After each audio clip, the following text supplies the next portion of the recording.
Hey, my touring people, Mr. Sam here, and I'm bringing you your Thursday activity. Now, if you watched our video from this past Tuesday, you probably paid attention to mine when I was talking about our dams and hydroelectricity and how cool and efficient that is. The nice thing about hydroelectricity is we're using natural resources. But of course, to make that, you have to have a dam. Now, I am not in our west central Michigan area. I'm actually right here in Brooklyn, Michigan, and to show you a cool example of a dam and how hydroelectricity can be made. Now, I'm out here at the Mill Pond, as they say, in Brooklyn. Behind me, you can see that we have this little lake or pond right here. Okay, what that's connecting to is a dam. Now, right here behind me, you can see there's a big drop off. There's a hill. Okay, now since this body of water is higher, they're going to create a cool little fall. Now we'll be able to see the top of it right over here. Okay, we can see that there's a little walkway behind me. This is the high water right over here. And as you can see, it goes in underneath here. Now, it's all nice and calm.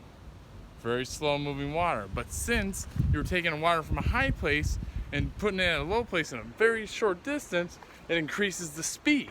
Now we'll come over here on the other side, which is a whole different, we can hear it now. Now as you can see, you can now see the water speeding up and flowing down at a much higher rate. See? Woo! And speeds up, speeds up. Now, this is just a dam that they have put in place. Now, what they do is they use the water to turn turbines that are normally at the bottom of a dam. Now, we don't see one here because it's not really meant for that reason. Okay? Now, to show what I mean, it's something that we call creating friction. So if you give me just one moment, I'll have a little model set up for you. So hold on. All right, now to show how this whole thing works, we're going to use this as an example, and to help you see better, I'm going to use this little flamingo. Now, this is going to be our turbine. So when water falls down, it'll start spinning this turbine. As we can see, it's spinning. Okay, when it does that, it rubs on the inner part here. Okay, what that does, that causes friction, which creates electricity. Okay? And of course, we see this when we use something like a balloon on our hair. Okay, it's static electricity. So if I rub it on here, grab it back up. If I rub it on here, you can see how my hair will stick to it. It creates that static electricity from all that friction. And of course, it then gets stored in giant battery sources like this. Now, of course, this is a much smaller example.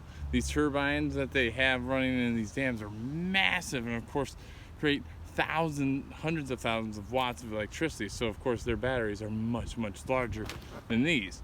And of course, it's a far safer and efficient way of creating electricity. So hopefully you learned a little something about hydroelectricity, and of course paying tribute to Grand Rapids, Michigan, which had created the first hydroelectric plants. All right, have a good one, and I'll see you in week 8. Peace.